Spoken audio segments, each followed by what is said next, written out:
أعوذ بالله أعوذ بالله من الشيطان الرجيم بسم الله الرحمن الرحيم الحمد لله رب العالمين والصلاة والسلام على سيدنا محمد وعلى آله وصحبه أجمعين والسلام عليكم ورحمة الله وبركاته. Frères et sœurs, assalamu alaikum wa rahmatullahi wa barakatuhu. J'espère que tout le monde va bien. Donc je fais cette petite nouvelle vidéo qui sera Inch'Allah courte pour parler de ce que le frère Mamar a déjà évoqué à travers ses nombreux discours et ses vidéos, et puis pour vous apporter une petite preuve quand même que même les non-musulmans, ils connaissent mieux notre religion que nous. Et donc là, il aurait fallu que les imams des mosquées de France nous expliquent à quoi servent leurs mosquées et à quoi sert l'islam qu'ils propagent. Voilà, donc je vais faire jouer la vidéo. Et Inch'Allah, s'il faut commenter, je vais commenter, Inch'Allah. L'opinion ce matin qui titre Loi de 1905, les choix de Macron. La loi de 1905, vous le savez, c'est cette fameuse loi de séparation des églises et de l'État. Je vois Patrick Pelot qui retrousse déjà les manches. Donc là, il commence déjà à parler de la loi 1905. Donc ceux qui connaissent un petit peu, c'est la loi qui stipule la séparation du culte et de l'État. Donc ça veut dire que l'État n'a plus droit à la surveillance, on va dire, du culte. C'est plutôt l'inverse maintenant. Chacun y fait son culte de son côté, mais c'est l'État qui chapeaute tout. Donc ça, c'est une loi de 1905.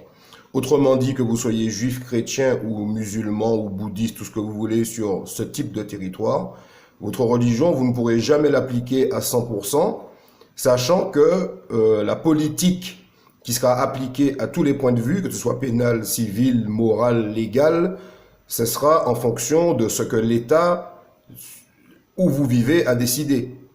Donc, quel que soit le dogme que vous avez, si vous avez une législation qui est imposée dedans, si vous vivez dans ce genre de pays où il y a la loi 1905, donc en l'occurrence en France, vous ne pourrez pratiquer aucune autre religion que celle choisie par l'État. Et on sait que l'État est non-croyant, tout court.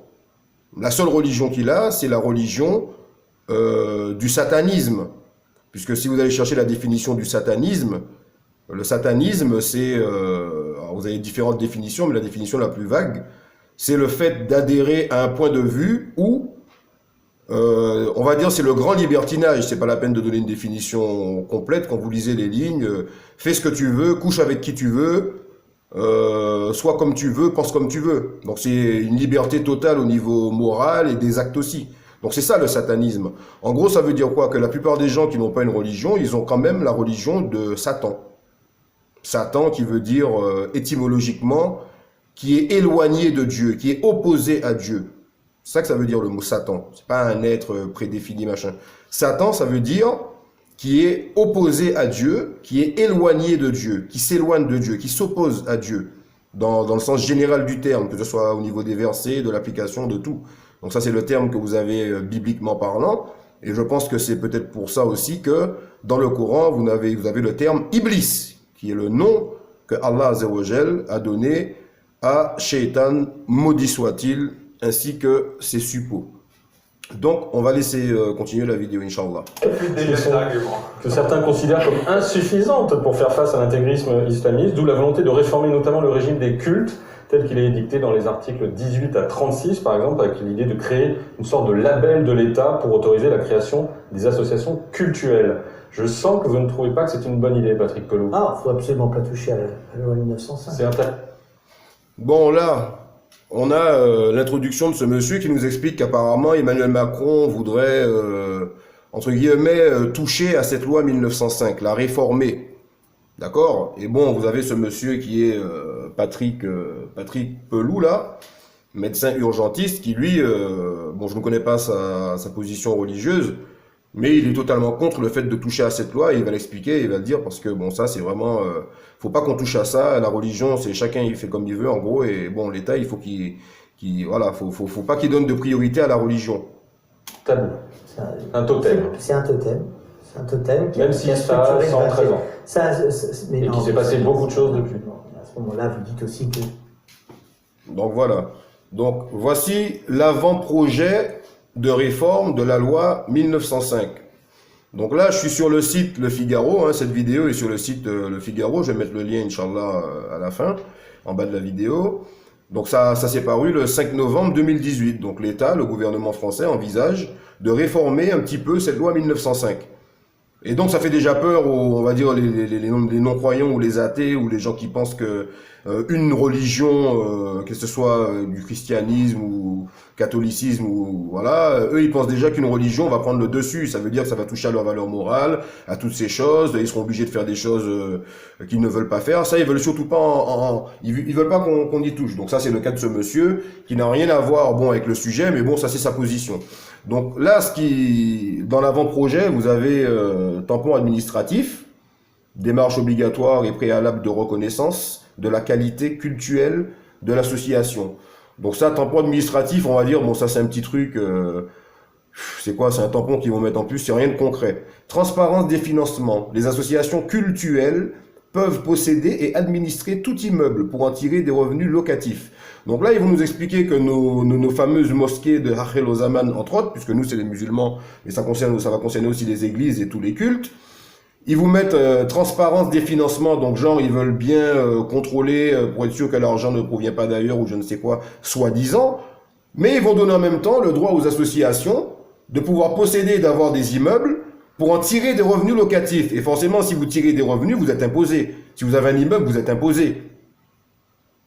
Et en fait, ils savent qu'il y a du pognon ils savent qu'il y a du pognon dans le culte. Quand vous allez à Jumu'ah, quand vous mettez là, tout cet argent-là, il n'est pas déclaré. Il faut bien comprendre ça. Et ces gens-là, ils vont l'exposer à la fin. Et donc, en fait, le gouvernement, qu'est-ce qu'il veut? Il veut juste enfoncer un peu plus le clou. Il nous a déjà travaillé avec l'islam de France. D'accord? On pratique un islam qui est complètement apolitique, laïque et tout ce qu'on sait, comme l'a déjà évoqué le frère Mamar. Mais comme il a déjà bien berné et endormi tous les moutons, ben là, il va carrément leur mettre un papier, comme quoi ils vont carrément signer pour qu'on leur mette un concombre au lieu de la carotte, là où vous savez. Que là, on a déjà pris la carotte. Là, c'est un concombre qu'ils vont mettre à la place maintenant. En gros, c'est ça. Donc, ils vont donner la possibilité aux mosquées et éventuellement aux gens qui dépendent des associations d'avoir des immeubles, d'accord, et d'avoir des revenus locatifs, de louer ces immeubles. Et bien évidemment, qu'est-ce qui va manger là-dessus? C'est l'État. Donc, il va encore continuer de gratter du pognon à travers les soi-disant mosquées, les soi-disant Beit Allah. Alors que Allah ne cesse de répéter dans le Coran, suivez ceux qui ne vous demandent pas de salaire. Bref, ensuite, dernier truc, police des cultes, mieux réprimer les infractions des prédicateurs. Bon là, ils ont tout dit, hein, mieux réprimer les infractions des prédicateurs. Ça veut dire former un peu plus d'imams à Château-Chinon, et puis faire en sorte que ceux qui sont là et qui sont pas encore formés, qui sont pas encore référents en laïcité comme Rachid El-Djé et Rachid Abou-Deifa, je sais pas quoi, eh ben, ils vont faire en sorte que ces gens-là, ils puissent vraiment mieux fermer leur gueule en fait. C'est-à-dire parler bien de pipi de chameau et comment annuler le wudu et comment voyager. Voilà, c'est de ça qu'on va parler dans des lieux de culte, mais il faudra donner de l'argent, comme Hassani Hussein ne cesse de le répéter. Bref, donc en gros, l'avant-projet de réforme de la loi 1905, c'est quoi en gros? Ben, ils ont pour projet de faire passer une loi où il faudra mettre un tampon pour valider, on va dire, la qualité culturelle de l'association. Bon, ça sous-entendrait quoi? Il va falloir que l'association ait, par exemple, un référent à laïcité dedans pour qu'on lui donne ce tampon. C'est un exemple, ça peut être autre chose. Donc ça, c'est du pipi de chameau par rapport à... De toute façon, on est déjà dans la merde avec les mosquées qu'on a. Donc ça, c'est du pipi de chameau, mais c'est pour enfoncer un peu plus le clou. Transparence des financements, ça c'est ce qu'on vous fait croire en apparence, le super beau mot transparence des financements. Et puis dans ça, là, les associations pourront posséder et administrer tout immeuble pour en tirer des revenus locatifs. Donc ça, les musulmans qui sont complètement débiles, ils vont croire que voilà, ils vont pouvoir louer et puis faire de l'argent qui continuera d'être haram. On va de haram en haram, parce que c'est que ça qu'on fait. Et puis, bien évidemment, l'État, il va pouvoir ponctionner dessus. C'est le but, que l'État puisse ponctionner encore plus à la source. Puisque l'État sait qu'il y a des Jumu'ah et qu'à chaque prière, il y a des gens qui viennent, il y a des petites boîtes où on met de l'argent. Il sait, pour les douas, il y a des gens qui sont complètement égarés, ils payent même pour faire des douas pour eux. Donc là, c'est complètement... Enfin bref, on va pas aller sur ce sujet. Bon, bref, voilà. Et donc, ça, c'est pour nous mettre le concombre, pour l'enfoncer un peu plus. Voilà, il y avait une carotte, mais ça suffisait pas. Donc là, ils vont nous mettre un concombre. Donc ça fait que confirmer le travail que le frère Mamari fait. Pour nous dire, il faut dégager de ces mosquées. Il faut faire passer le mot pour qu'on n'aille plus dans ces mosquées. Et puis que les hypocrites qui restent dedans, qui veulent continuer à faire leur pseudo-prêche en disant, bien évidemment, encore heureux pour eux, une partie de la vérité. Parce que si vous allez dans une mosquée et que vous avez lu au moins quelques versets du Coran et le mec il commence à sortir 100% de koufr, vous seriez bien débile d'aller dedans. Donc le mec, il est évident qu'il va apprendre 98% il va propager 95% de vrai, et il va vous glisser sa petite douille à sa façon, comme Hassani Hussein et tous les autres y font. D'accord? Il va vous dire d'aller voter, machin, mais il va bien vous apprendre les ablutions, nanana, l'école ceci dit ça, nanana, pipi de chameau, mais après il va vous dire d'aller faire du shirk et du koufr. Donc voilà, bon, on continue la vidéo, Inch'Allah. L'existence même de la France, il faudrait revoir. Elle évolue un peu, la France, depuis... Non, ça a structuré les choses. Ça a structuré les choses pour plein d'arguments. La loi 1905, ses racines, c'est la Commune de Paris. Ça, c'est une évidence, où c'est là où on remet en cause la présence des cultes. Et ça mûrit dans la société. Ça mûrit au Parlement et ça naît et ça fait quelque chose qui est important parce que c'est discerné. Alors c'est sûr qu'on est un satellite par rapport aux autres pays. Là, on va faire les commémorations du 11 novembre, j'imagine. Même les États-Unis, la présence des religions est importante. Il y a des tas d'endroits. Oui. Bon, alors pour info, hein, moi je vais scroller la vidéo parce que ça dure 15 minutes. Mais lui, ce qu'il nous dit, ça ne nous intéresse pas. Hein. Ce qui nous intéresse, c'est ce que les deux femmes vont échanger. Inch'Allah. Vraiment, voilà, les républiques islamiques, il y en a plein partout. Mais nous, on est singuliers. Et la séparation des religions par rapport à la société, c'est une indépendance intellectuelle et morale. Il ne faut pas les faire re-rentrer dans le jeu politique. C'est vraiment, c'est un truc qui est sacré. Ils veulent. L'islam politique en fait. Donc voilà, donc lui par exemple, ce monsieur, son point de vue, bon lui il doit être très certainement ou athée ou voilà, lui c'est un croyant, on va dire comme la plupart des chrétiens, ils sont croyants non pratiquants, ils pensent qu'il y a quelque chose après. En plus c'est un médecin, donc je pense il est pas débile. Quand vous êtes médecin, vous regardez une oreille, vous regardez un œil, vous regardez un pied, vos poils, vous savez très bien que c'est pas vous qui avez fait tout ça, le liquide qu'on éjacule, toutes ces choses. Un médecin, il sait très bien que le corps qu'on a, c'est une sacrée machine. D'accord? C'est une sacrée machine de guerre qui se régénère toute seule, qui a une intelligence cellulaire, plus une intelligence dans le cerveau, toutes ces choses, voilà, un médecin il le sait. Bon, maintenant, on est en France, il te dit, la loi 1905, il préfère pas retourner dans ces histoires de religion. Ça, c'est son point de vue. Voilà. C'est pour les encadrer. Mais en gros, ça veut dire quoi? Lui, en fait, il a tellement peur qu'il y ait un remélange politique, religion, qui pourrait amener à ce que la religion prenne le dessus comme dans le passé, qui préfère qu'on ne touche pas à cette loi 1905. En gros, c'est ça. Mais nous, c'est pas... Bon, ça nous intéresse pour ceux qui sont... Voilà. Mais moi, ce qui m'intéresse de montrer, c'est après. La femme qui est à côté, elle va parler. Et puis l'autre dame qui représente le gouvernement, qui essaie de défendre la loi aussi, elle va parler. Cadrer, rien du tout. Vous leur donnez ça, ils vont vous bouffer ça. Et alors, autant je pense que les catholiques défendront la laïcité, les autres non. Les autres non, vous verrez. Mais c'est une erreur. C'est une erreur. La laïcité, on lui dira que ça vient du catholicisme. Ilana Sikora, avant de vous donner la parole, je vous propose d'écouter justement Nicole Belloubet, garde des Sceaux, ce matin sur France Inter, pour écouter ses arguments. Ce qui est important, c'est réellement que nous puissions ensemble travailler sur un islam de France qui apporte de l'apaisement par rapport aux questions liées à cette religion. Ça veut dire quoi concrètement? Sur le mode de financement par exemple? Sur la formation des imams, etc. Il y a plusieurs... Voilà, donc sur la formation des imams, etc. Sur la formation des imams, etc. Donc on est dans un État avec une loi 1905 qui ne reconnaît nullement un culte, qu'il soit monothéiste ou avec plusieurs dieux, il s'en fout. Lui, il fonctionne avec sa façon de penser. Comme Allah dit dans le Coran, l'homme voudrait plutôt vivre en libertin. Hein? C'est ce qu'Allah dit dans le Coran, l'homme voudrait plutôt vivre en libertin. Eh ben, c'est la loi 1905. D'accord? Et puis, ils ont caché ça avec la laïcité, ils appellent ça la laïcité, qui vous autorise, soi-disant, à pratiquer n'importe quel culte, puisqu'ils sont pas débiles. Ils savent très bien que il y a des milliers de cultes, mais il n'y a qu'un seul qui gêne, c'est le culte monothéiste, qu'il soit juif, chrétien ou musulman. Ça pose problème, parce que ça, si c'est mis en place, Ça les empêche de penser comme ils veulent, ça les empêche de faire l'homosexualité, la sodomie, les films porno, penser qu'à la dounia, à faire de l'argent avec tout ce qu'ils peuvent. Avec tout ce qu'ils peuvent faire de l'argent. Et c'est ça qui les intéresse. Donc, ils veulent former nos imams. Donc, c'est lui qui va, il va former il va te donner un formateur en religion. Un mini dégel, quoi. Comme le frère Mamar, il a déjà exposé. Pour aux questions liées à cette religion. Ça veut dire quoi concrètement? Sur le mode de financement, par exemple? Sur la formation des imams, etc. Il y a plusieurs champs qui peuvent être travaillés. Formation des imams, Yana Ficurel. Oui, alors écoutez, j'ai l'impression, si vous voulez, j'aimerais bien qu'on sorte, vous savez, Martin Buber, puisqu'on aime bien les auteurs dans votre émission, grand philosophe, disait qu'un vrai dialogue, c'est quand on sort tous un petit peu transformés par rapport à quand on était arrivés. Alors, transformez-nous. Transformons-nous les uns les autres. Non, j'ai l'impression que, grosso modo, on est absolument d'accord.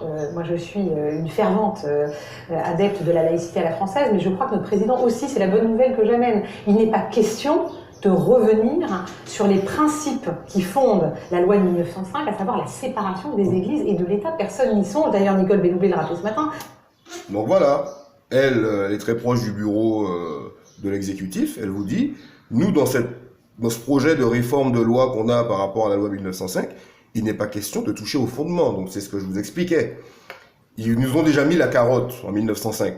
Donc là, c'est un concombre qu'ils vont mettre. Ou alors, si vous préférez, un ballon de rugby. Puisque là, ils vont carrément prélever à la source. Ils vont prélever en dessous de la source. Et c'est ce qui va être expliqué après. Mais par contre, les autres qui sont autour, ils ont tellement peur qu'il y ait non pas un judaïsme qui se mette en place en mélangeant la politique et la religion, non pas un christianisme qui se mette en place, puisqu'ils ont parlé du catholicisme qui lui-même accepte la laïcité, mais ils ont peur d'un islam soi-disant radical, ce mot qui n'existe pas, le radicalisme, puisque l'islam, il n'y a qu'une façon d'être musulman. Vous n'êtes pas musulman à moitié, et puis une partie du livre, et on rejette l'autre, c'est pas ça. Un musulman, il prend le Coran, il prend la Sunna. Il prend les peines que Allah il a mis, il les applique. Il prend pas la peine du non-croyant, ou de ce que vous voulez, l'adorateur de feu, l'adorateur de la neige, l'adorateur de la nature. Il prend pas les peines de ces gens-là. Il prend que les peines du Coran. Et ces gens-là trouvent que c'est radical. Donc ils appellent ça radical, alors que c'est pas vrai. Parce qu'à ce moment-là, le juif, il est pire que nous. Parce qu'allez lire les textes de la Torah, allez lire les armées que Dieu il a rasées, et les messagers qu'il a envoyés avant de raser cette armée-là. Donc comme j'ai déjà dit dans l'autre vidéo, le djihad, il a toujours existé. Et il me semble qu'un djihad est légitime, c'est-à-dire un effort, qu'il soit de guerre ou qu'il soit au niveau de l'étude, au niveau à tous les niveaux. Quand il s'agit de trucs qui touchent à la vie des gens et à la morale des enfants, choses comme ça, le djihad, il est nécessaire, je suis désolé. Vous avez quelqu'un qui viole des millions d'enfants, vous n'allez pas le laisser courir, et puis tout va bien. C'est normal. Encore pire si ça vient de l'État. Bref. Mais pour moi, c'est une évidence, et pour le président de la République aussi. Donc de quoi s'agit-il? D'abord, on parle d'une fuite, donc on reviendra peut-être en parler quand ce sera absolument sûr, puisqu'on parle d'éventuels amendements. Il y a eu 13 ou 14 amendements depuis le début de l'adoption de la loi de 1905. En tout cas, c'est pas officiel, comme vous savez, donc pour l'instant, on en est... donc je serai plus à l'aise de vous parler quand ce sera officiel, parce que c'est un travail en cours. Donc on pourrait parler plus sérieusement exactement des amendements, des ajustements qui sont envisagés. Je répète qu'il est hors de question, et au plus haut niveau de l'État, de remettre en cause ce qui fait le fondement de notre société française, à savoir la séparation de l'Église et de l'État, et le fait des Églises et de l'État, et du fait qu'il n'y aura jamais de financement public d'un quelconque culte. Donc, voilà, donc là, elle confirme. Donc je remets l'image qu'il y avait au début, voilà, elle confirme. Il n'y a pas de changement dans la loi 1905, sauf que ils vont juste un peu plus mettre leur nez dans les sous-caisses, on va dire, pour pouvoir mieux prendre de l'argent, plus prendre de l'argent, et en même temps mieux contrôler. Bon, ce qu'ils font déjà, quoi. Donc c'est ce que je disais au début. Donc en fait, elle est en train de leur dire, n'ayez aucune crainte, en fait. Mais les gens en face, ils ont tellement peur, parce que le médecin, par exemple, qui a parlé, lui, il a peur juste parce que il sait qu'il y a un risque que la religion reprenne le dessus. Mais l'autre femme qui va prendre la parole après, vous allez voir ce qu'elle va dire. Il n'y aura jamais de financement public d'un quelconque culte. Donc ça, ce n'est pas ça qui est en jeu. Maintenant, on a tous constaté depuis un certain temps, de prendre un tout petit peu de recul, qu'il y a un certain nombre de problèmes qui se sont posés et qui n'étaient pas posés par la loi, d'abord parce que l'islam n'existait pas, et ensuite parmi ces problèmes, il y en a un sur lequel il était extrêmement minoritaire en France, et donc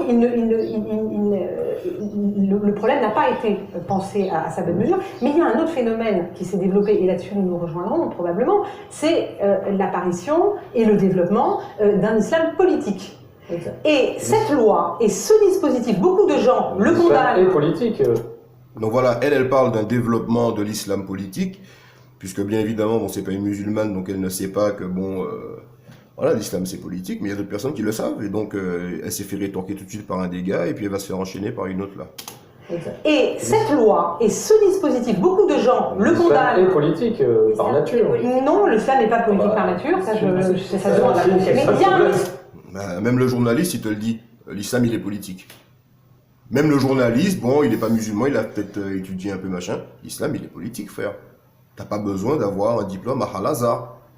Voilà. Et on lui dit, l'islam est politique. Donc elle essaie de défendre que non. La dame de l'exécutif, ce qui est normal, puisqu'elle sait déjà que l'islam qui est pratiqué en France, on a déjà travaillé cet islam-là. On l'a déjà travaillé. Même s'ils n'ont pas réussi à faire tout ce qu'ils voulaient faire, on a déjà rendu les musulmans laïcs. Et ils vont le dire après. Alors je reviens en arrière un peu. Voilà. Et cette loi et ce dispositif, beaucoup de gens le condamnent. Et politique, par nature. Non, l'islam n'est pas politique par nature, ça se voit. Mais bien un islam politique qui est en train de se développer dans notre pays, qui est identifié comme un danger. Et il se trouve que les amendements envisagés vont plutôt dans le sens de la transparence financière. Et la transparence financière, effectivement, et d'autre part sur un plus grand contrôle.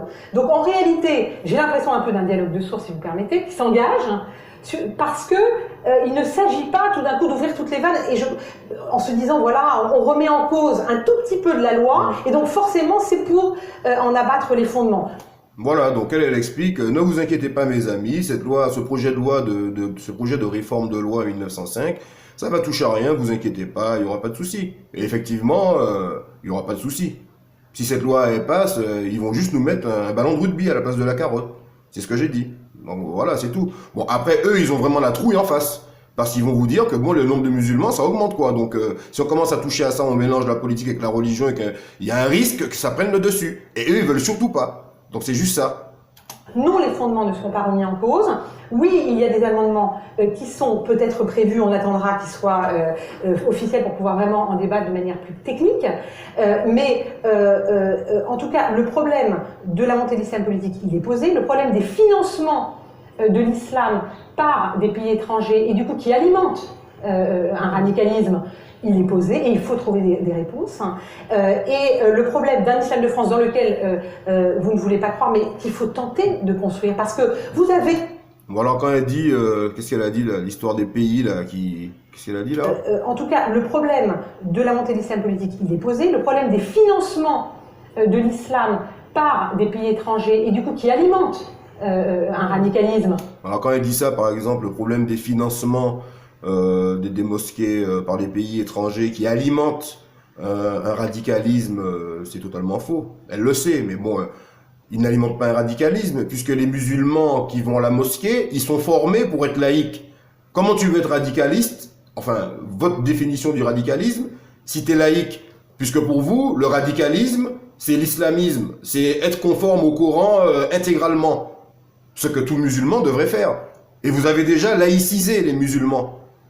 Donc en fait, même s'il y a 10 millions de pays qui alimentent la construction des mosquées ici, les mosquées, elles sont pas Beit Allah.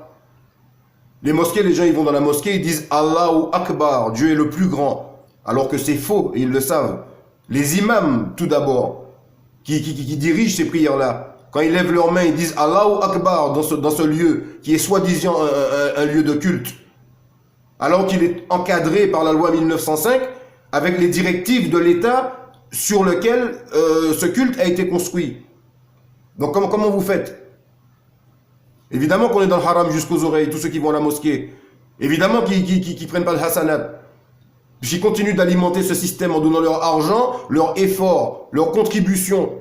à ce que cet islam continue de perdurer, cet islam de France, qui n'est pas l'islam du prophète, alayhi salam? Il est posé et il faut trouver des réponses. Le problème d'un islam de France dans lequel vous ne voulez pas croire, mais qu'il faut tenter de construire, parce que vous avez des musulmans de France, il y a un islam en France. L'idée, et ça c'est, je pense que ce qui fait la marque aujourd'hui du président de la République par rapport à ces questions, c'est que il identifie des problèmes comme ses prédécesseurs, mais au lieu d'hurler en disant il y a des problèmes, il y a un problème avec l'islam, il y a un problème avec l'islam, comme avec beaucoup de sujets, il a décidé d'y travailler sérieusement et de prendre son temps, vous l'avez noté, de prendre son temps pour essayer d'aboutir à des solutions dont on pourra débattre, mais je voudrais qu'au moins on soit d'accord sur les intentions. Vous voyez ce que je veux dire? Qu'on ne diabolise pas l'intention en se disant que l'objectif, c'est d'arriver à des financements plus transparents, à éviter que l'islam en France soit instrumentalisé par des forces radicales qui sont parfois qui passent parfois par des financements. Jean-Baptiste Marteau, vous avez l'impression. Donc voilà, donc elle a tout dit, cette dame. Il n'y aura pas de problème avec cette loi qui va passer. Il faut qu'on comprenne bien, on va juste clarifier les financements. Ça veut dire qu'on va juste mettre notre nez un peu plus de là où l'argent il vient, et puis on va contrôler un peu mieux. Vous n'avez pas à vous inquiéter là-dessus. C'est ça qu'elle dit. Donc là, ça va commencer à être intéressant. Ouais. Non, vous parlez des intentions d'Emmanuel Macron. C'est vrai qu'a priori, on peut ne pas en douter. Le problème, c'est que il a encore, je veux dire, quelques preuves à faire sur la laïcité. Le discours des Bernardins a, pour beaucoup de Français très attachés à la laïcité, semé un petit peu le trouble. Et on se demande effectivement ce qu'il a vraiment derrière la tête sur la laïcité. C'est ça un totem, la loi de 1905. Effectivement, et dès qu'on commence à toucher peut-être même un petit centimètre... Oui, mais il ne faudrait pas arriver à une espèce de tabou qui fait qu'on n'arrive plus à trouver de solution. D'accord. Sur le principe, on peut se dire, quand il dit on va mieux encadrer le financement étranger venu pour financer des mosquées par exemple, en le limitant à 10 000 €, ce qui est à peu près dans les fuites qui sont sorties ce matin, et qu'au-delà, ce serait contrôlé. Bon, sur le principe, pourquoi pas, on peut tous être d'accord sur cette mesure. Non. Mais quand on derrière, pas tous, c'est presque. Mais on peut se dire qu'en tout cas, pourquoi pas l'état d'esprit de cette mesure peut se défendre en tout cas. Je vous écouterai juste après avec plaisir. Mais si derrière vous commencez effectivement à permettre aux associations culturelles de posséder leurs biens, d'avoir des revenus qui en découlent, c'est ce qu'il y a dans ce qu'on a lu ce matin, avec pourquoi pas des financements publics qui pourraient arriver pour refaire l'isolation, ce genre de choses. C'est tout ce qu'on a pu lire, et on se dit que effectivement, le principe de la loi de 1905 peut être détourné à travers des financements qui vont venir ici ou là, par les collectivités locales aussi, on le voit. Voilà, donc là, ce monsieur-là, il a évoqué, il a détaillé le projet de loi, et lui, en fait, il statue sur le fait que dans les articles dans l'article sur la loi de 1905, le gouvernement ne doit pas financer d'une quelconque manière des lieux de culte ou des trucs comme ça. Ils doivent démerder par eux-mêmes. Et là, avec le projet de réforme qui les dérange, à eux, enfin à ce journaliste et aux médecins par exemple, c'est que l'État va donner des biens, donc s'il donne des biens, c'est que le bien il a une valeur, donc il va donner de l'argent, mais bon, lui il s'arrête à ça. L'État il est pas débile. S'il va donner des biens, c'est parce qu'il va imposer dessus. Il va pas imposer à demi, puisque tu as un lieu de culte et nous-mêmes on est koufars. Il va pas imposer à demi dessus. Donc il va te donner des biens, il va donner la possibilité d'avoir des biens pourquoi? Mais parce qu'il a déjà vu que l'argent qu'il prend sur toi, il prend, d'accord, tu respectes ses lois, tu prêches un discours qu'il veut à la mosquée, machin, mais il sait qu'il y a de l'argent qui arrive à Djoumoua. Il y a de l'argent qui arrive pour des mariages, pour des douas, pour des sadakas, il y a de l'argent, il y a des boîtes dans la mosquée, tout ça, c'est pas déclaré. Ils ne peuvent pas avoir de contrôle sur ça.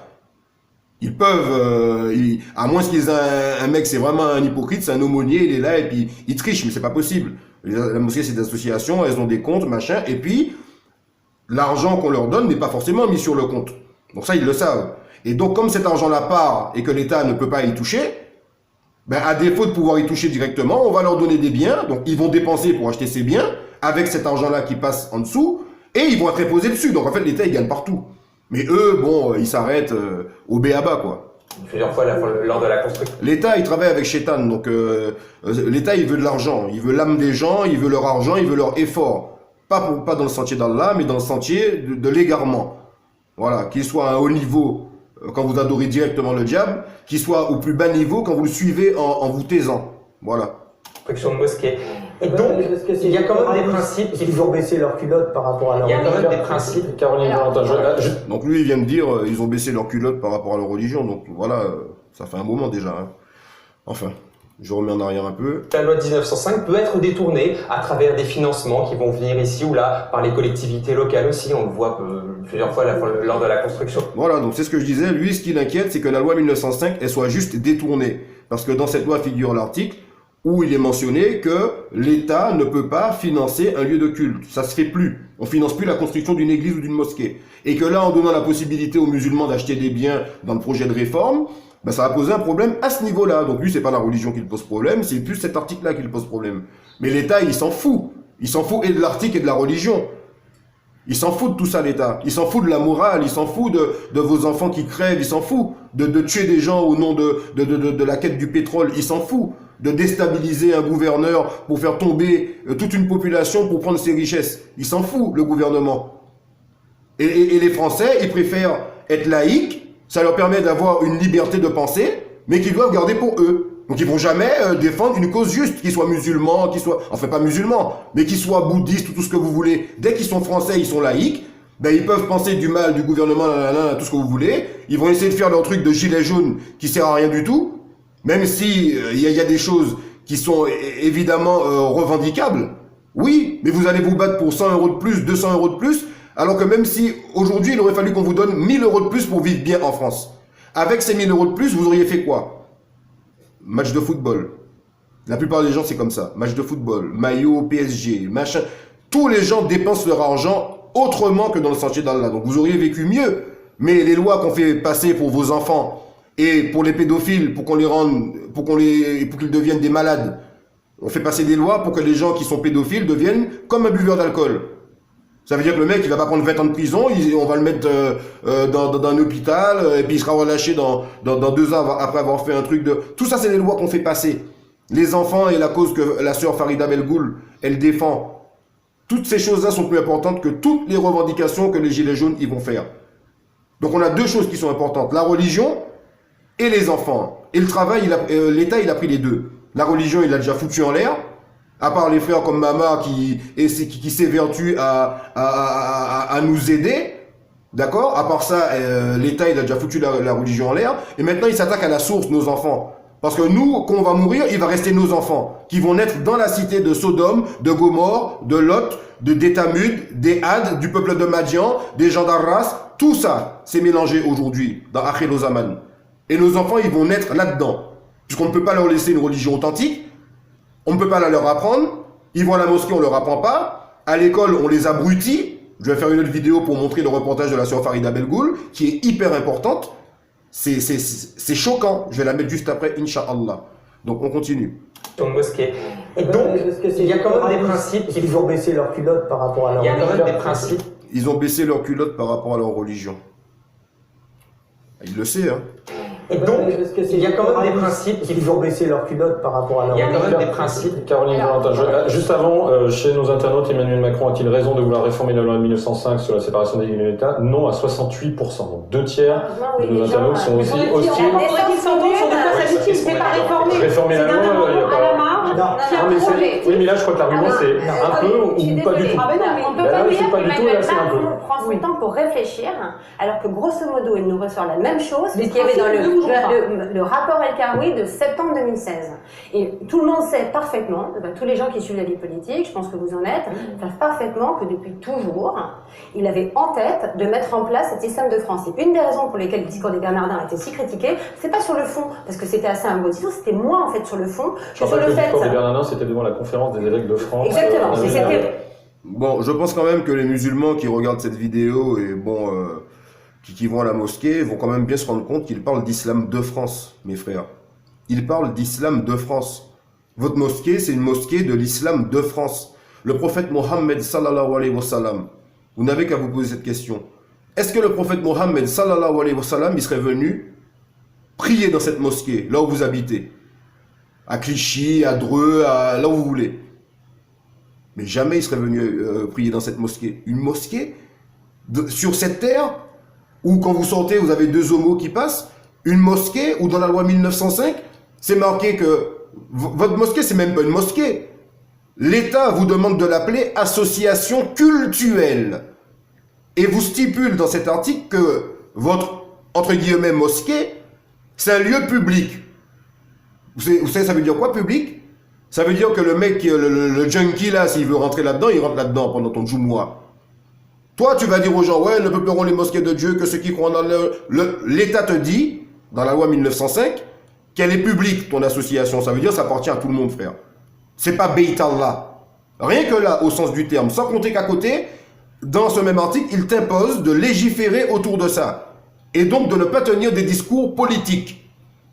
Puisqu'il est évident que si tu tiens des discours politiques dans cette mosquée, les gens vont essayer d'instaurer la politique de ta religion. Or, tu es dans un territoire où la religion, on ne l'accepte pas. C'est ça la laïcité. On n'accepte aucun culte, a dit cette loi-là.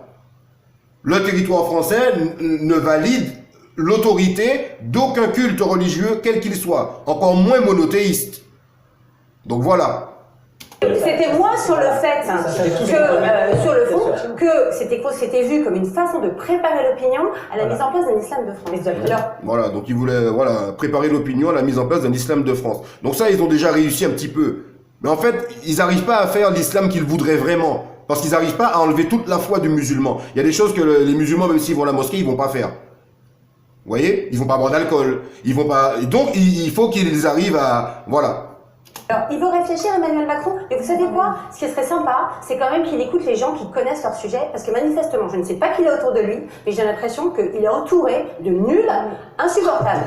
Non, mais on est dans un malentendu sur un point, et là, il nous faudrait beaucoup plus de temps. Mais il n'est pas absolument pas question, là encore, il faut s'entendre sur les mots, d'avoir l'État qui, tout d'un coup, devient puissance de décision de l'islam de France. Il s'agit de... Voilà, donc elle explique encore une fois, vous inquiétez pas, c'est pas la loi qui va machin, l'État ne va pas être tout à la tête de l'islam de France. Mais l'État, il est déjà à la tête de l'islam de France.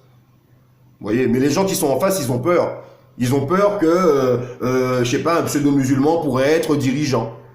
Si l'État, il commence à se mélanger. Même si c'est un sioniste, pas un sioniste, mais oui, un musulman sioniste, puisqu'il y a des musulmans qui sont francs-maçons. Des déos musulmans qui sont francs-maçons. Et donc, qui sortent de la religion de l'islam. Ils apostasient quand vous êtes franc-maçon. Donc voilà. Mais elle confirme que non, il n'y a pas de souci, cette loi-là, il n'y aura pas de problème. Évidemment, ils ont déjà tout verrouillé. Ils vont pas mettre à la tête du pays un musulman qui applique le Coran et la Sunna. Ils sont pas débiles. Ils vont pas mettre comme président, je sais pas, ils vont pas mettre Mati. Ils vont mettre le frère Mati comme président de la République. Ben, il faut pas déconner. C'est exactement ça. Donc eux, ils s'inquiètent tellement ils ont peur qu'on touche à leur liberté de conscience et leur fameuse laïcité. Ils sont attachés à ça. Cette laïcité, cette démocratie qui les amène dans le mur tous les jours, comme on voit, avec les gilets jaunes. Ils acceptent la démocratie et après, ils peuvent pas supporter les conséquences de la démocratie. Et ils vont revendiquer pour des choses qui ne sont même pas prioritaires. Puisque eux, ils voient que la dunya, les biens matériels, mais l'ordre moral, ils ne le voient pas. On va te donner 1 million d'euros en plus, ça va changer quoi? On viole quand même des enfants. D'accord? Ça va changer quoi? Tu vas permettre aux violeurs de mieux violer, tu vas permettre aux... Je sais pas moi. Mais au niveau de la morale, ça va changer quoi? L'homosexuel, il pourra faire son truc mieux, je sais pas moi. Il y a quand même, il faut que les Français y réfléchissent sur toutes ces choses. Bon, l'islam de France, c'est un problème. C'est ça, le modèle, c'est ce qui peut se passer pour les Juifs de France, par exemple. À travers, par exemple, une taxe halal qui pourrait permettre une autonomie. 70 000, au début du 19e, il y avait 70 000 Juifs en... Donc là, elle lui dit un exemple, par exemple, dans ce projet de loi, on pourrait mettre une taxe halal qui permettrait elle voulait finir mais elle l'a coupé, en fait qui permettrait aux mosquées de se financer elles-mêmes. Mais alors que cette taxe halal, évidemment que ça va aller dans la poche de l'État, et l'autre en face, elle va lui confirmer que déjà la viande halal qu'on bouffe, les frères ils gagnent rien et que elle va l'expliquer. En France, aujourd'hui vous avez 5 millions de musulmans. Premièrement. Deuxièmement, vous dites que l'islam n'est pas politique, mais une fois de plus... Donc là, elle vous explique, je recule un petit peu, elle va vous dire qu'il y a telle année, il y avait 70 000 juifs, et maintenant, il y a 5 millions de musulmans. Donc ça, c'est ça qui les inquiète. Là, il y a beaucoup de musulmans, là, c'est pas les juifs, c'est pas les chrétiens, là, on a 5 millions de musulmans, je sais pas combien elle a dit, là, ouais, hier, j'ai regardé, il y a 4 700 000 musulmans en France. Selon les chiffres. Moi, je pense qu'il y a presque le double. Mais bon, selon les chiffres, il y a ça. Et donc, elle te dit, vous vous rendez compte, si on commence à mélanger la politique avec la religion et qu'il y a des risques qu'il y ait un musulman qui prenne le pouvoir. Voilà, en gros, c'est ça. Mais bon, ils sont pas inquiets, ces gens-là, là, ils sont pas inquiets, eux. Le gouvernement, vous inquiétez pas que la loi, elle est déjà bien barricadée. 70 000, au début du 19e, il y avait 70 000 juifs en France. Aujourd'hui, vous avez 5 millions de musulmans. Premièrement. Deuxièmement, vous dites que l'islam n'est pas politique, mais une fois de plus, je trouve surprenant que en 2018, en novembre 2018, il y a encore des hauts responsables qui expliquent que l'islam n'est pas politique. Quand Boualem Sansal vous explique que l'islam est politique, connaît le sujet, il habite en Algérie, et il est en train de dire, il a parlé, lui, du rapport El-Karoui. Alors, il me semble que cette dame-là, c'est pas une musulmane. C'est quand même bizarre qu'elle dise la même chose que le frère Maître Mati. Et c'est quand même bizarre qu'elle dise le contraire des discours de tous les imams dans la mosquée. Je sais pas, on va remettre un petit peu. Voilà. Aux responsables qui expliquent que l'islam n'est pas politique. Quand Boualem Sansal vous explique que l'islam est politique, connaît le sujet, il habite en Algérie, et il est en train de dire, il a parlé, lui, du rapport El-Karoui, pour une fois, et pas que du sondage, il a parlé du rapport lui-même, pour dire que le rapport El-Karoui, c'était l'islamisation de la France, comme il l'avait connu en Algérie. Ibn Warraq, il a écrit un livre, Pourquoi je ne suis pas musulman. Il connaît parfaitement l'islam, et vous dira que l'islam est politique. Zineb El Razoui, elle a donné des cours en Égypte, elle connaît parfaitement l'islam, elle est née au Maroc, elle vous dira que l'islam est politique. Et vous nous expliquez que l'islam n'est pas politique? Bon, ben voilà, je crois qu'elle a fait un résumé de tout quand même. Hein. Donc l'islam, il est politique. Vous avez 5 millions de musulmans en France, mais ils n'ont pas de dirigeants. Mais tous ces musulmans-là, qui vont à la mosquée, ils pensent pratiquer l'islam. Bon, ben ça se passe de commentaires. Non, mais c'est la politique depuis le départ. Excusez-moi, nous avons en France, effectivement, un nombre important de musulmans. Un grand nombre d'entre eux ne sont pas dans la radicalité. Le phénomène de la radicalité est préoccupant, très préoccupant. Il est pris en charge par Jean-Michel Blanquer, par un comité des sages présidé par Dominique Schnapper. Donc les choses sont identifiées. Je ne peux pas vous laisser dire que tous les musulmans sont engagés dans un processus Voilà, donc là elle explique que tout est déjà encadré et qu'en France, on n'a pas de musulmans, comme ils appellent ça, radicaux. On n'a pas de musulmans qui cherchent à revenir vers le Coran et la Sunna. C'est très clair ce qu'elle dit. Il n'y a rien d'incompréhensible. C'est très clair. Non. Je n'ai pas Nous avons des musulmans, mais c'est essentiellement politique. L'islam politique, c'est un syntagme qui veut identifier un islam radical qui n'est pas républicain. Pas du tout. Vous avez compris? Qui veut identifier un islam radical qui n'est pas républicain. Donc, eux, ils appellent ça islam radical, mais notre religion, c'est l'islam. Eux, ils appellent ça radical, parce que tu appliques la loi de Dieu. Dès que tu appliques la loi de Dieu, tu es un radical, tu es un radicaliste. Mais si tu appliques la loi de Shaitan, il n'y a pas de souci. Et si tu n'as pas Dieu comme maître, tu as qui comme maître si ce n'est pas le Shaitan? Que tu sois athée, zoophile, j'en sais rien, quelle que soit ta confession, quelle que soit la confession que tu as, quelle que soit la façon dont tu penses, la réincarnation, tout ce que tu veux, tu crois en astrologie, tous tes trucs de couf. Si tu n'as pas Dieu comme maître, celui qui t'a créé, qui est-ce que tu as à part Shaitan ou un de ses suppôts comme maître? Puisque tu te diriges comme toi-même, tu veux être dirigé. Et c'est ça que le gouvernement fait. Et c'est ce qu'Allah dit dans le Coran. Allah dit dans le Coran, qui est mieux guidé? Celui qui se dirige, celui qui se dirige sur ce que Allah lui a révélé, ou celui qui se dirige comme lui-même il est dirigé? Il est évident que c'est celui qui suit Allah. C'est évident. En politique, on va être précis. C'est quoi? L'islam politique, l'islam est politique de manière générale. Voilà, donc elle-même, elle est journaliste, elle le sait. L'islam est politique de manière générale. L'islam, il est politique de manière générale. Il n'est pas laïque. Donc, monsieur Rachid Abou Deifa, référent laïcité, qui fait sortir, qui fait prendre des péchés à tous les frères qui le suivent, malheureusement, ben comment est-ce qu'il explique ça? C'est un imam, il connaît la religion, comment il explique qu'une journaliste nous confirme ce qu'on trouve dans tous les livres et que le frère Mamar dénonce depuis un moment, que l'islam, il est politique. Alors pourquoi dans nos mosquées, il n'y a pas un travail qui se fait d'essayer de retourner à cet islam politique, sachant qu'on n'est pas obligé de vivre en France. En tout cas, aux yeux d'Allah, On n'a pas la contrainte de vivre ici. Oui, on vit ici. Il y a peut-être un travail à faire pour guider des gens, machin, oui, mais on n'est pas obligé de vivre ici.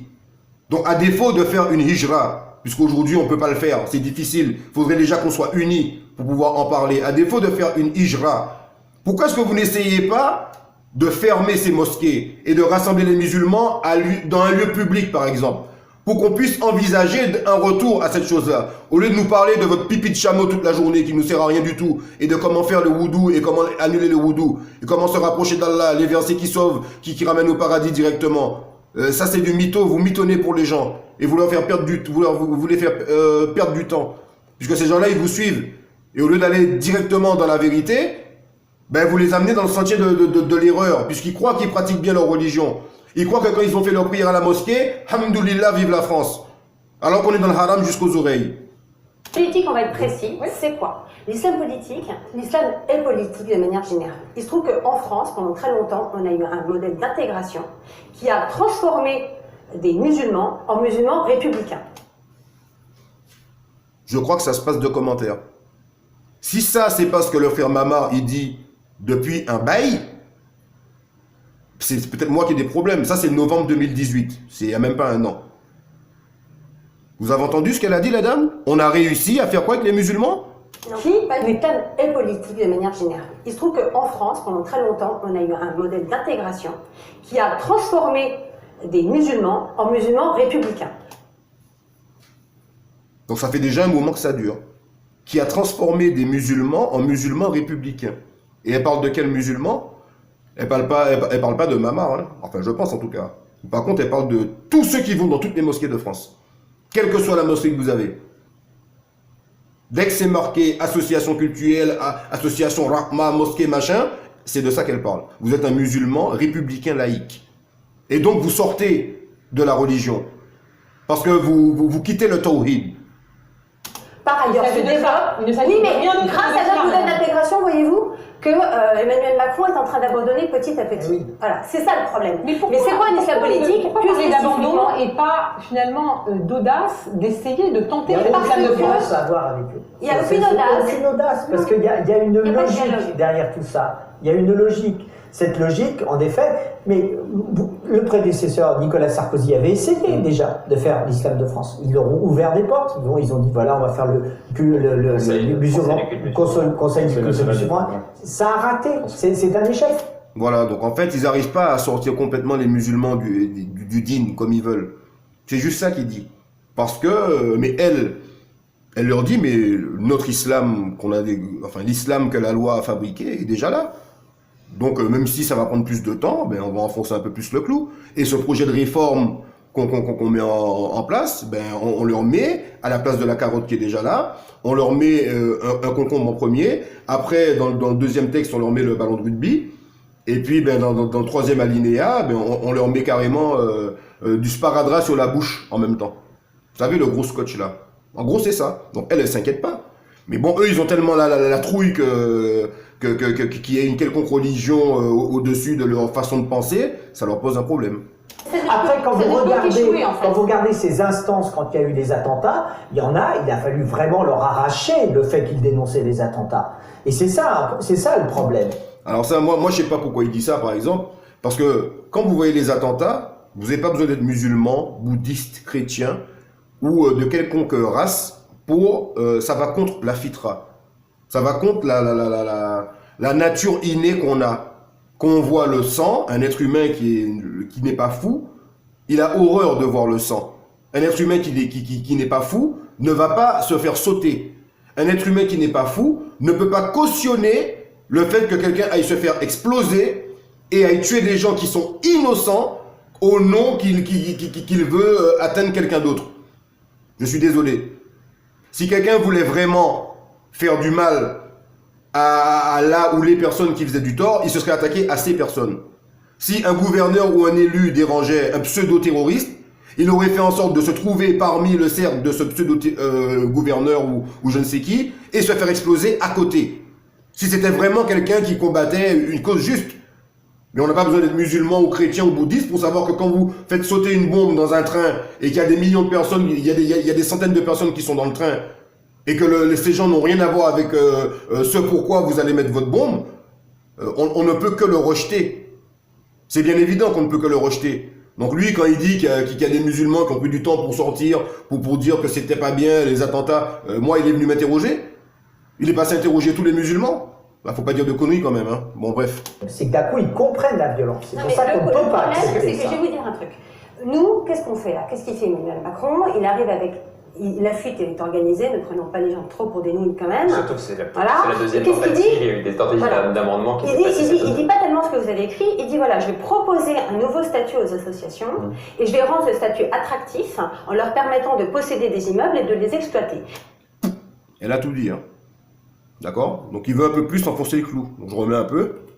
Il dit pas tellement ce que vous avez écrit, il dit voilà, je vais proposer un nouveau statut aux associations et je vais rendre ce statut attractif en leur permettant de posséder des immeubles et de les exploiter. Et puis par ailleurs, en leur permettant également de bénéficier de subventions d'État pour la rénovation énergétique de ces immeubles. Bah oui, puisqu'on a beaucoup d'immeubles qui sont là, qui servent à rien. Ça dort là, ça pourrit. Bon, qu'est-ce qu'on fait? Ça coûte cher. Bon, ben on va donner la possibilité. Les lieux de culte, ça paye. Hein. Les lieux de culte, il y a de l'argent en dessous là. On va leur donner la possibilité d'acheter des bâtiments. Comme ça, hop, on prend de l'argent dessus.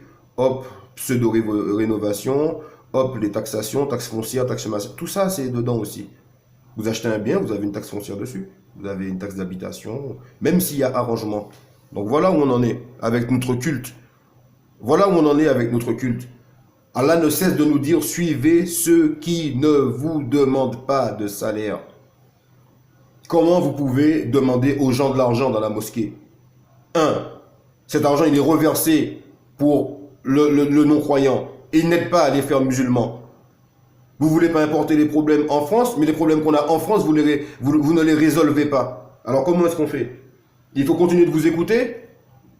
Non, je suis désolé. Bon, qu'est-ce qu'ils ont fait? Qu'est-ce qu'il a fait l'Autrichien? Qu'est-ce qu'il a fait à la place? Il a dit, vous savez quoi? Moi, je vous dis tout de suite, les financements étrangers, c'est interdit. Et c'est pas interdit au-dessus de 10 000 €, c'est interdit point barre. Voilà. Et les financements d'appartements... Vous n'allez pas très loin, reconnaissez-le. Non, mais sauf si vous faites plein de 3 000 €. Mais vous savez ce qui se passe aujourd'hui. À 10 000 €. Mais vous savez ce qui se passe? Est-ce que vous pensez que c'est une bonne idée qu'il n'y ait pas de financement étranger de l'Islam de France? Tout le financement... Comment on finance les mosquées? Mais il se finance... Il se finance. Il se finance, il s'agit de ça. Mais il se finance tout seul. Il s'agit tout à fait de cela. Excusez-moi, mais il s'agit d'apporter une réflexion et une aide pour que justement cette organisation, elle ne se fasse pas au détriment des musulmans les plus modérés du pays. Premièrement, l'islam politique, on ne finance pas uniquement. Je sais bien que l'argent c'est de la guerre. C'est pas l'État qui va financer. C'est pas. Au bout d'un moment, il faut parler de la guerre. Il faut parler de la guerre elle-même. Et le problème, c'est que premièrement, il y a énormément d'argent dans l'islam et même beaucoup d'argent occulte. Vous savez peut-être, ou sans doute, ou j'espère pour vous en tout cas, qu'en islamisme, donc je ne parle pas d'islam, je ne parle pas des musulmans, mais les islamistes refusent de payer de l'argent, des impôts à l'État koufar. Donc voilà, je crois que cette dame-là, elle connaît un peu plus sa religion que pas mal de musulmans quand même. Hein. Donc un islamiste, quelqu'un qui suit le Coran et la sunna. D'accord? Comme moi, comme enfin... C'est pas, au bout d'un moment, il faut parler de la guerre. Il faut parler de la guerre elle-même. Et le problème, c'est que premièrement, il y a énormément d'argent dans l'islam et même beaucoup d'argent occulte. Vous savez peut-être, ou sans doute, ou j'espère pour vous en tout cas, qu'en islamisme, donc je ne parle pas d'islam, je ne parle pas des musulmans, mais les islamistes refusent de payer de l'argent, des impôts à l'État koufar, l'État mécréant. Donc, il y a énormément d'argent qui passe en dessous, qui passe sous le radar de la fiscalité. Quand on a écrit Une France soumise et voie du refus, il se trouve que j'ai eu au téléphone une contrôleuse fiscale. On n'a pas pu publier son témoignage parce qu'au dernier moment elle a reculé, mais qui nous expliquait que les sociétés de certification halal, dans sa région où elle vivait, où il y avait énormément d'arabo-musulmans, et dans sa commune il y avait énormément de commerce halal, avaient 0% de chiffre d'affaires.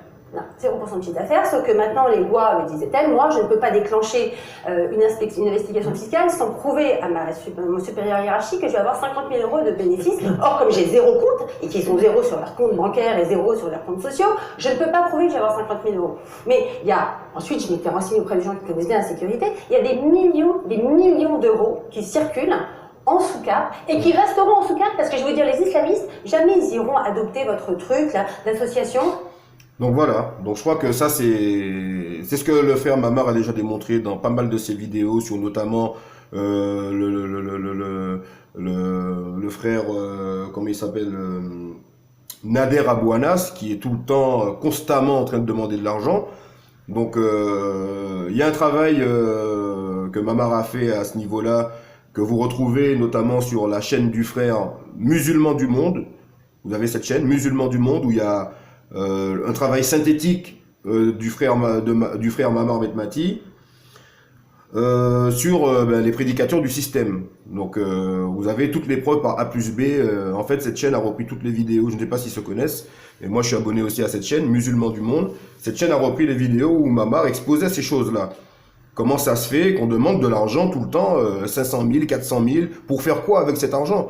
Et ces gens-là, eux-mêmes, et donc l'État est au courant de ça, qu'il y a de l'argent qui passe en dessous. Donc elle le sait, elle le dit pas, elle l'a dénoncé. Et elle le sait très bien, puisque le projet de réforme, il vise justement à, comment ils ont mis ça, clarifier les financements, transparence du financement, ils ont mis au début, parce qu'ils savent qu'il y a de l'argent qui passe en dessous, même si on leur donne pas beaucoup. Que tu le plafonnes à 10 000 ou pas, ils savent que les musulmans vont donner de l'argent à la mosquée. Et cet argent-là, ils peuvent pas prendre dessus. Vous comprenez? C'est exactement ça. Alors, je vais remettre un tout petit peu, pour une dernière fois en arrière, voilà. La dernière intervention qu'elle a fait. Hop. Énormément d'arabo-musulmans et dans sa commune, il y avait énormément de commerce halal avec 0% de chiffre d'affaires. Non, 0% de chiffre d'affaires, sauf que maintenant les lois, me disait-elle, moi je ne peux pas déclencher une investigation fiscale sans prouver à mon supérieur hiérarchique que je vais avoir 50 000 € de bénéfices. Or, comme j'ai 0 compte et qu'ils ont 0 sur leur compte bancaire et 0 sur leurs comptes sociaux, je ne peux pas prouver que je vais avoir 50 000 €. Mais il y a, ensuite je m'étais renseignée auprès des gens qui connaissent bien la sécurité, il y a des millions d'euros qui circulent en sous-cap et qui resteront en sous-cap parce que je veux dire, les islamistes, jamais ils iront à... Donc ces millions d'euros-là qui circulent en sous-cap, alors que tous les frères, la plupart des frères qui vont à la mosquée, les frères, ils sont vêtus humblement, les frères, ils sortent du travail, les frères, ils s'efforcent de faire leurs 5 prières quotidiennes dans soi-disant Beit Allah, ils sont fatigués, ils donnent de leur argent pour leur famille, voilà, comme tout le monde. Et puis on a nos imams qui sont en face, qui se portent très bien, qui font des vidéos à la Mecque. Ils font plus de Hajj que le prophète. Ils font plus de Umrah que le prophète, alayhi salam. Venez voyager avec nous, venez, formation, machin, alors qu'on est dans le haram jusqu'aux oreilles. Cet argent-là n'aurait pas pu servir pour acheter une île. J'ai déjà pensé à ça. Cet argent-là n'aurait pas pu servir pour acheter une île pour qu'on puisse faire la hijra. La terre d'Allah n'était pas, est-ce qu'elle n'est pas assez vaste pour nous permettre d'émigrer? On a des musulmans qui sont ingénieurs en France, des plombiers, des architectes. On a tout ce qu'il faut. On a tout ce qu'il faut. On est 4 millions. Si chacun y met 10 €, il n'y a pas assez pour acheter une île. J'ai déjà regardé le prix des îles. Il y a des îles qui à 10 millions, à 20 millions, à 50 millions, même à 100 millions. Depuis 30 ans qu'il y a les mosquées en France. Si depuis 30 ans qu'on avait construit la première mosquée en France, on avait cette niya de faire la hijra un jour. Si on avait cette niya depuis 30 ans, est-ce qu'on ne serait pas déjà loin de toute cette façade? Bien sûr que oui. Et donc on se doit de faire l'effort d'essayer de revenir à ce qu'Allah nous a prescrit. Puisque aujourd'hui, on est dans la merde. On est dans le chemin de la vérité, on est musulman, mais on est dans le haram jusqu'aux oreilles. Et on ne peut pas facilement faire une hijra aujourd'hui, à moins d'ouvrir les yeux de tous les musulmans. Ils vont quand même pas nous obliger à rester ici. Donc il faut qu'on se donne les moyens de pouvoir dégager avant que ça pète. Sinon, si on ne peut pas partir, ben, ça va péter et on va mourir au milieu de la cité de Sodome et de tous les autres mélangés. Alors qu'Allah nous fasse miséricorde. Qu'est-ce qu'on peut faire d'autre? On ne peut rien faire avec notre main. Les musulmans n'ont pas de police. Les musulmans n'ont pas d'armée. Les musulmans n'ont pas d'hôpitaux. Pas de société générale. On n'a rien du tout. On n'a pas de centre de formation scolaire. On n'a rien ici. Et on ne peut pas l'avoir non plus. Vous ne pouvez pas le réclamer au nom de votre religion. Donc à quoi ça sert qu'on reste là? À donner notre argent encore pour alimenter ce système. Subhanallah.